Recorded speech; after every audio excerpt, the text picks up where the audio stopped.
Hello. There you are.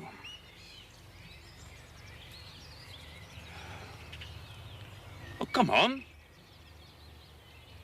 If you please.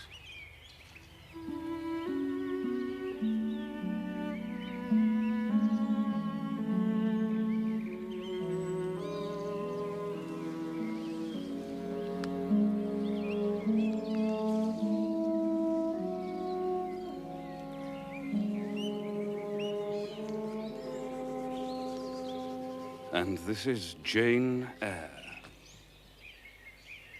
Yes, just one of your tricks to come on foot. What the devil have you been doing this last month? I've been with my aunt, sir, who is dead. True Janian reply. Good angels be my guard, she comes from the abode of the dead. I said you were an elf. I'm no elf, sir. Truant. Absent from me a whole month. And forgetting me quite, I'm sure. I thought you were in London, sir. I suppose you found that out by second sight. But I'm back. I had a letter from Mrs. Fairfax. Stay still. And did she inform you of what I went to do? Oh, yes, sir. To buy a new carriage. And to make arrangements for your wedding to Miss Ingram. Well, you should see the carriage, Jane. And tell me if you don't think it would suit Mrs. Rochester exactly. I wish at times I were a trifle better adapted to match with her, externally. Tell me now, fairy that you are, you couldn't give me a charm or a filter or something of the sort? It would be past the power of magic, sir.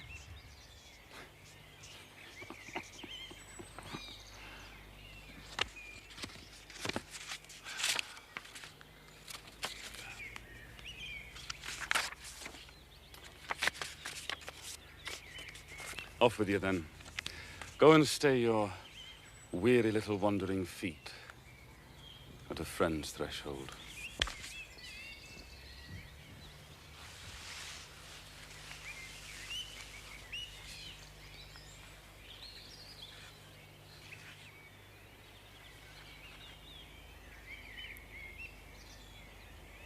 Thank you, Mr. Rochester, for your great kindness to me. I'm strangely glad to be back again. And wherever you are is my home. My only home.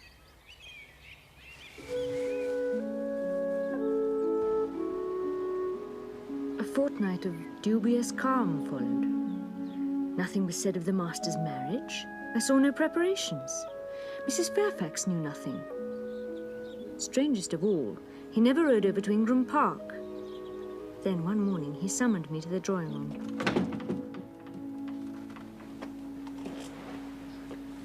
Sit down. Now, Jane, Thornfield is a pleasant place, is it not? Yes, sir. And you must have become, in some degree, attached to the house? I am indeed, sir. And to that foolish little child, Adele. Even to simple Dame Fairfax. I have an affection for them both, sir. And would be sorry to part with them? Yes, sir. Pity. It's always the way. No sooner are you settled in a pleasant resting place than you must rise and move on. Must I leave Thornfield, sir? Yes, I'm sorry, Jane. I believe indeed you must. I shall be ready when the order comes, sir. It is come now. Then you are to be married. Exactly. Precisely. With your usual acuteness, you have hit the nail straight on the head. Soon, sir? Very soon, my Miss Eyre. And you'll remember, the first time I intimated that I intended to take Miss Ingram to my bosom, you said, with that discretion I admire in you, that you and little Adele had better trot forthwith. I shall seek another situation immediately, sir. In a month, I hope to be a bridegroom. In the interim, I will myself look out for employment for you. I'm sorry to put you to any kind of trouble. No need to apologize. You've done your duty well. You have a sort of claim upon me. Indeed, I had heard of a situation that may suit. The 5 daughters of a Mrs. Dionysius O'Gall in Western Ireland. Ireland? Oh, you like Ireland, I think. They're very warm-hearted people there, they say. But it is so far away. From what? Well, from England and from Thornfield. And? From you, sir.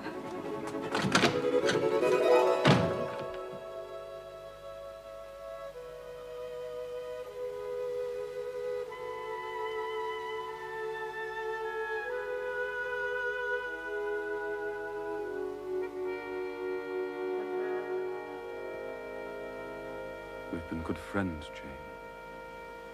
Have we not? Yes, sir.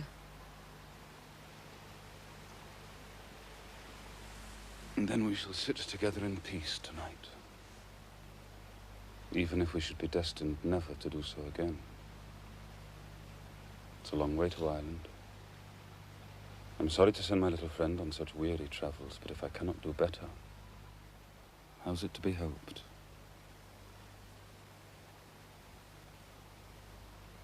Are you anything akin to me, Jane, do you think?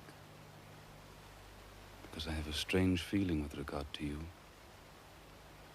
Especially when you're near to me as now. And if that boisterous channel and 200 miles of land come broad between us, I'm afraid some cord of communion will be snapped. Then I shall take to bleeding inwardly.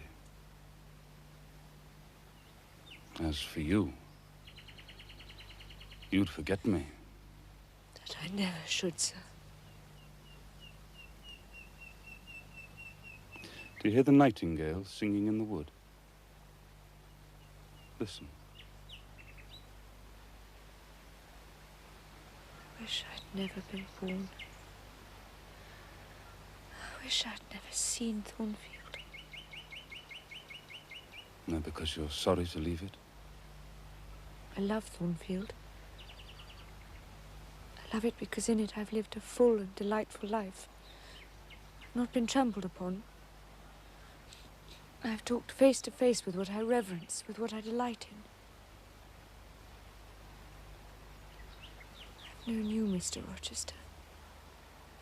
It strikes me with terror and with anguish to be torn away from you forever. I see the necessity of departure, and it is like looking on the necessity of death. Now, where do you see the necessity? You have placed it before me. Miss Ingram, your bride. My bride? What bride? I have no bride. You will have. Yes, I will. Then I must go. No, Jane. You must stay. I swear it. I tell you, I must go. Do you think because I'm poor, obscure, plain and little, I'm soulless and heartless? I have as much soul as you and full as much heart. And if God had blessed me with some beauty and much wealth, I would have made it as hard for you to leave me now as it is for me to leave you.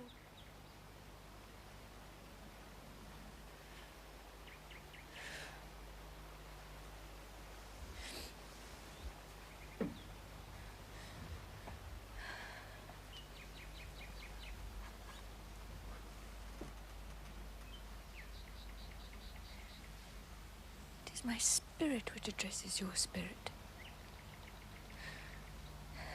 Just as though both had passed through the grave and we stood at God's feet equal. As we are. As we are. So.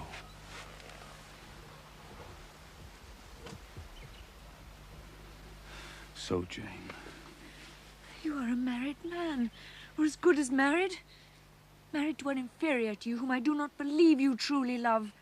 I would scorn such a marriage, therefore I am better than you. Let me go. Jane, don't struggle so like a wild, frantic bird. I am no bird. I am a free human being with an independent will, and I shall leave you. It is your will that shall decide your destiny. I offer you my heart, my hand, and a share of all my possessions.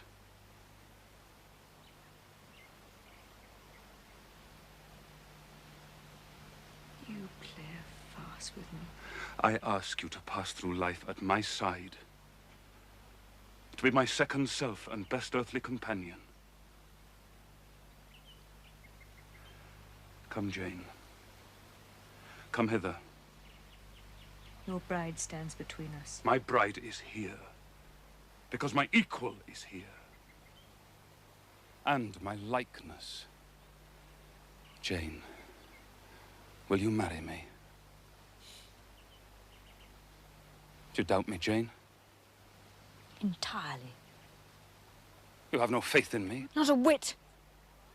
Am I a liar in your eyes? What love have I for Miss Ingram? None, and that you know. What love has she for me?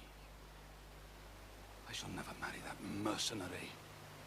You strange, you almost unearthly thing. I love you as my own flesh. I entreat you. Accept me as your husband. Jane, I must have you for my own. Entirely my own. Will you be mine? Accept me. Marry me. Mr. Rochester, let me look at your face.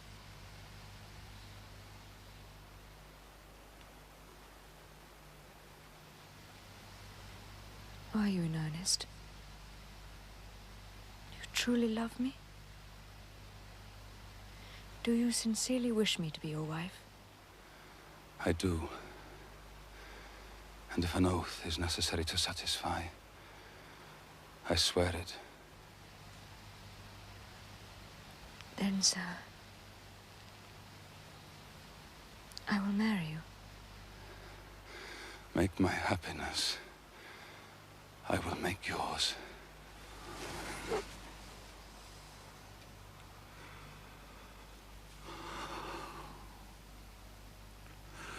God pardon me, and man meddle not with me. I have her and will hold her.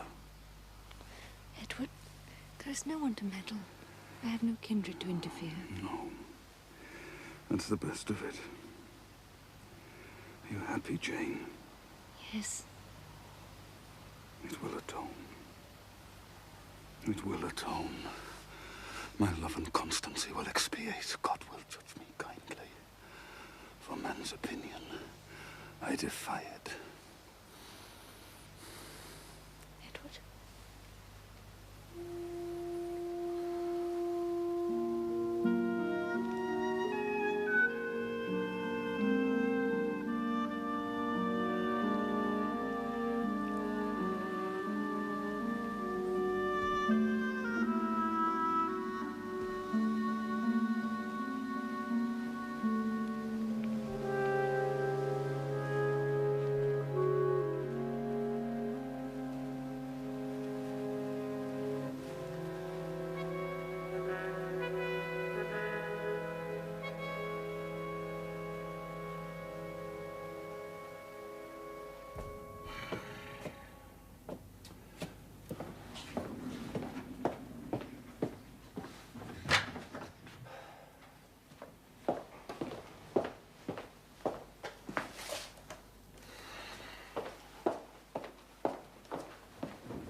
Oh, come and bid me good morning, Jane.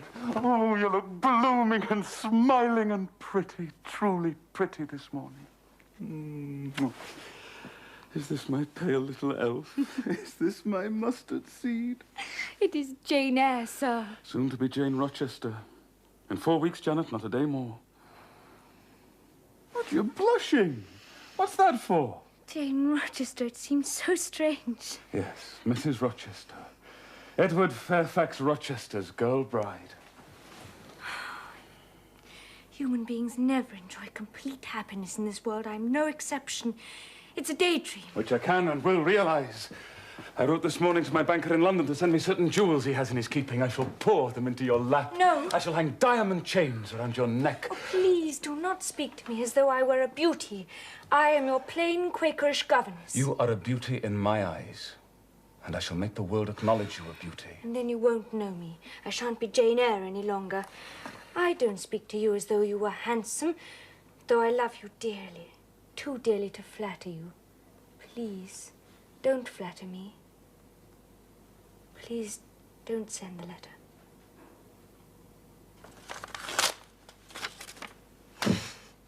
But you must ask me for something else. Very well. My curiosity is much piqued on one matter. What? Curiosity is a dangerous petition, Jane. Why did you go to such pains to make me believe you wished to marry Miss Ingram? Is that all? Thank God it's no worse. Well, I confess, even though I risk rousing that fiery indignation of yours that I wanted to make you as madly in love with me as I was with you, I tried to arouse your jealousy. That was a burning shame, sir. Did you not think of Miss Ingram's feelings? Miss Ingram's feelings were no more than pride and greed. She was glad to be rid of me. You have a curious, designing mind, Mr. Rochester. Well, my principles were never trained, Miss Eyre. I am so astonished. I hardly know what to say to you, Miss Eyre. Have you accepted him? Yes. I could never have thought it. He means to marry you? He tells me so. Well, it passes me. Well, no doubt it is true, since you say so. There are 20 years of difference in your ages. He might almost be your father. Oh, no, indeed, Mrs. Fairfax. And no one who saw us together would suspect it for an instant. Mr. Rochester looks as young and is as young as many men at 25. Is it really only for love he is marrying you? Oh, I'm sorry, I do not wish to grieve you. But you are so young and so little acquainted with men. I wish to put you on your guard. Against what, Mrs. Fairfax? In this case, I do fear that there may be something found different to what either you or I expect. Why? Am I a monster? Is it impossible that Mr. Rochester should have a sincere affection for me? No, I dare say he is fond of you. But gentlemen in his station are not accustomed to marry their governesses. There have been times when, for your sake, I have been a little uneasy at his marked preference and have wished to put you on your guard. But I did not like to suggest the possibility of wrong. Wrong. Mrs. Fairfax, we are marrying. Last night, I cannot tell you what I suffered when I saw you coming in with him at such a late hour. It is enough that all was right. I hope all will be right in the end.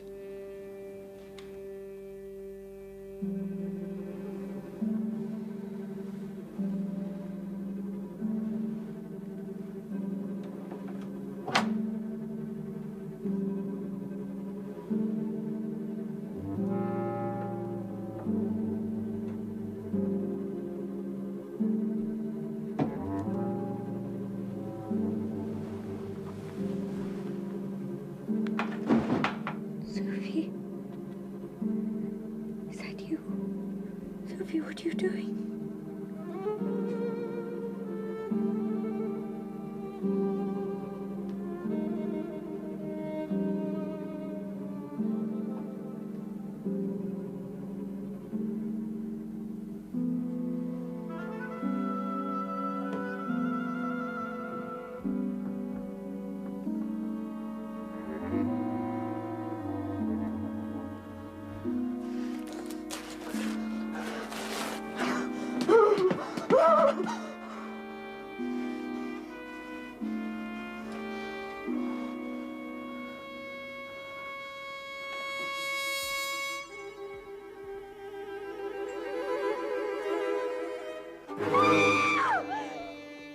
This much I can tell you. It was not Grace Poole. It was nothing but a creature of your imagination.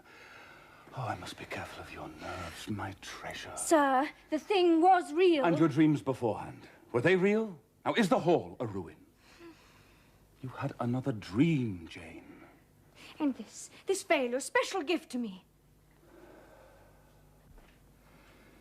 Well, thank God if anything malignant did come near you last night.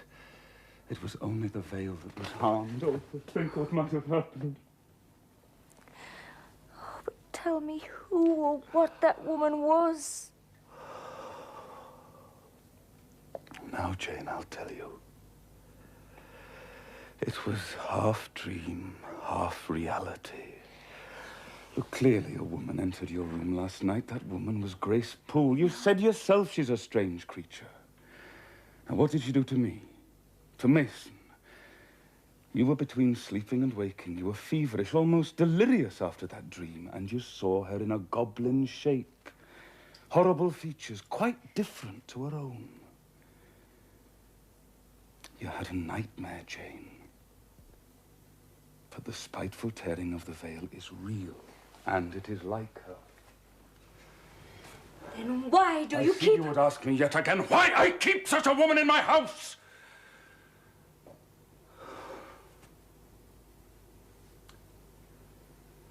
When we are married a year and a day, I will tell you.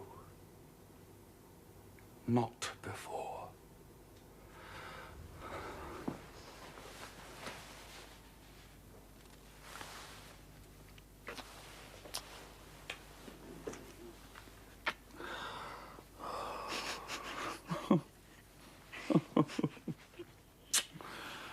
Are you satisfied? I'll go and finish my packing.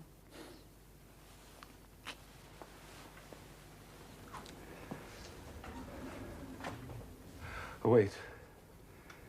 Doesn't Sophie sleep with Adele in the nursery? Yes.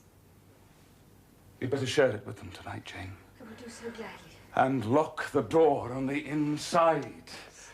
Sleep well. No nightmares tonight, dearest. Dream of happiness.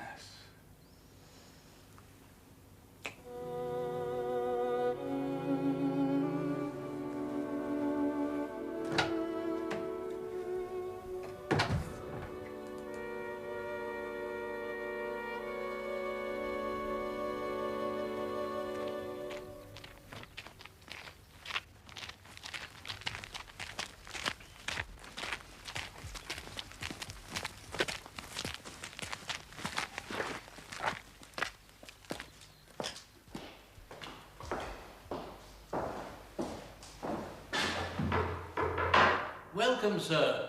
Welcome, madam. Would you kindly come up to the communion rails?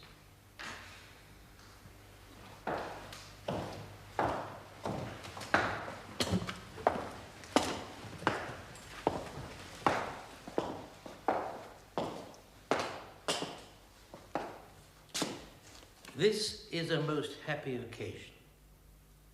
Mr. Rochester, I have had the privilege many times... Shall we proceed, Mr. Wood? Why, of course.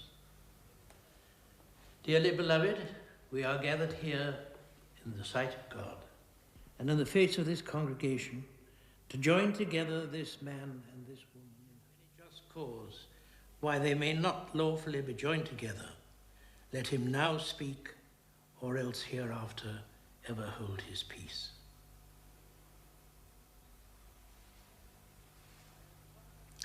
I require and charge you both, as he will answer at the dreadful day of judgment, when the secrets of all hearts shall be disclosed, that if either of ye know any impediment why ye may not lawfully be joined together in matrimony, ye do now confess it. For be ye well assured I declare the existence of an impediment.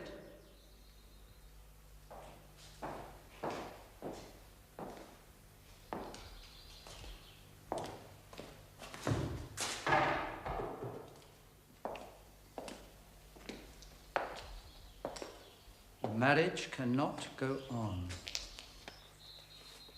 Proceed. I cannot proceed without some inquiry as to what has been said. I'm in a condition to prove my allegation. An insuperable impediment to this marriage exists. Please explain, sir. It consists in the existence of a previous marriage. Mr. Rochester has a wife now living.